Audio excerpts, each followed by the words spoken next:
हारिस रऊफ जो पाकिस्तान के premier fast bowler समझे जाते हैं, टी20 के अंदर पाकिस्तान का एक वो उनको सरमाया समझा जाता है। लेकिन बड़ी खबर ये आई है कि हारिस रऊफ जो है वो रिटायरमेंट लेने ही वाले थे। और किसने उनको रोका और क्यों वो रिटायरमेंट का ऐलान करने वाले थे? अभी तो वो उनका कैरियर शुरू हुआ है और पाकिस्तान के लिए उन्होंने जो है वो टी20 के अंदर एक नया आलमी रिकॉर्ड भी कायम कर दिया, सबसे ज़्यादा विकेटों का। लेकिन वो रिटायरमेंट का ऐलान क्यों करने लगे थे, और इस सब चीज़ों पे बात करेंगे। अस्सलाम वालेकुम नाजरीन, एमरा के साथ मैं हूं शहरोज़ अहमद।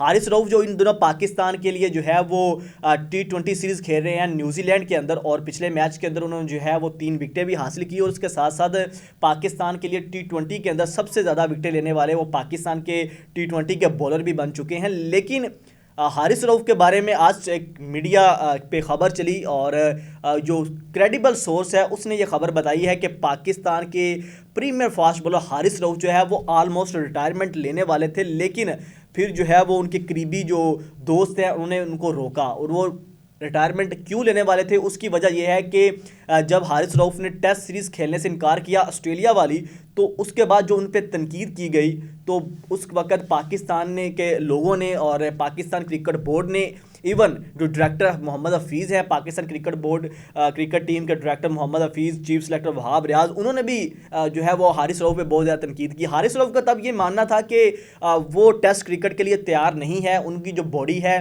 वो इस काबिल नहीं है कि वो टेस्ट सीरीज ऑस्ट्रेलिया में खेल सकें, और वो प्रेफर करना चाहते थे टी20 लीज को, टी20 क्रिकेट को। लेकिन पाकिस्तान क्रिकेट बोर्ड को उस वक्त हारिस रऊफ की सख्त ज़रूरत थी, क्योंकि हमारे पास कोई 140 प्लस वाला बॉलर नहीं था, और ऑस्ट्रेलिया की डिमांड थी कि ऑस्ट्रेलिया टेस्ट सीरीज के में हम किसी स्पीडर बॉलर को लेके जाएं। तो ये उस वक्त जो है वो एक नई बहस बन गई थी, और हारिस रऊफ पे सोशल मीडिया पे तनकीद हुई, क्रिकेट बोर्ड के जो ऑफिशियल्स हैं उन्होंने तनकीद की, और बाज़ दफ़ा तो ये भी जो है वो खबरें सामने आई कि हारिस रऊफ ने टेस्ट सीरीज खेलने से इनकार कर दिया है। तो अब हो सकता है कि उनको टी20 के लिए भी जो है वो कंसिडर ना किया जाए, और वो जो है वो उनका कैरियर ऑलमोस्ट ख़त्म समझा जाए। जिसके बाद सोशल मीडिया पे ये तनकीद और बोर्ड की तरफ से ये रवैया, उसके बाद हारिस रऊफ के जो फैसला कर लिया था कि वो अब जो है वो क्रिकेट को खैरबाद कह देंगे, रिटायरमेंट का ऐलान कर देंगे और लीग क्रिकेट पे जो है वो फोकस करेंगे, इस तरह के रवैये के बाद। लेकिन फिर उन्होंने जो है वो अपने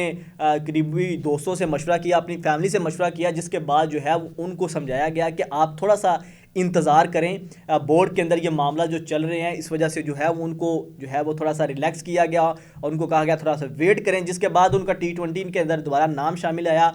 अब जो है वो अच्छी परफॉर्मेंस वो टी20 के अंदर देने लग गए हैं न्यूजीलैंड के अगेंस्ट। तो इस वजह से जो है वो अभी जो है वो सोर्सेज के ज़रिए वो खबर बाहर निकली है कि हारिस रऊफ जो है जो पाकिस्तान के लिए जो है वो इस वक्त तीनों फॉर्मेट के लिए खेलते हैं। लेकिन उनकी जो जर्नी रही है वो बड़ी कमाल की रही है। टेप बॉल क्रिकेट से उन्होंने जो है वो अपना कैरियर शुरू किया, और पाकिस्तान के इस वक्त जो है वो one of the best T20 bowler माने जाते हैं। और पाकिस्तान के प्रीमियर फास्ट बॉलरों का अगर 3 बॉलरों की बात की जाए तो नसीम शाह, हारिस रऊफ और शाहीन शाह अफरीदी, ये तीनों हमारे माइंड में आते हैं। तो ये पाकिस्तान क्रिकेट बोर्ड ने यह फैसला करना है कि उन्होंने अपने बॉलर को कैसे मैनेज करना है। अगर कोई बॉलर अपने आप को जो है वो रेड बॉल के लिए सूटेबल नहीं समझता, अपनी बॉडी को उसके लिए नहीं समझता, तो उसको फोर्स नहीं करना चाहिए।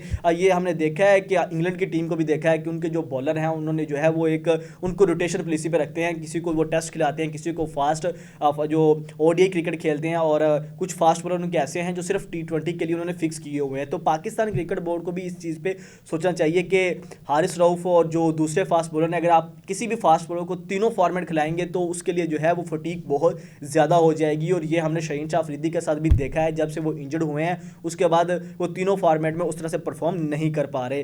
तो ये था। आप भी अपनी कमेंट सेक्शन में राय का इजहार ज़रूर करें कि आपको क्या लगता है कि हारिस रऊफ जैसे जो बॉलर है वो उसको रेड बॉल क्रिकेट साथ में खेलनी चाहिए, या आपको क्या लगता है कि उनकी प्रेफरेंस जो है वो टी20 क्रिकेट है तो सिर्फ उनको टी20 तक महदूद रखना चाहिए। इस हवाले से आप क्या समझते हैं? कमेंट सेक्शन में अपनी राय का इजहार ज़रूर कीजिएगा। इसी के साथ शहरोज़ में कुछ इजाज़त दीजिए। अल्लाह हाफिज़।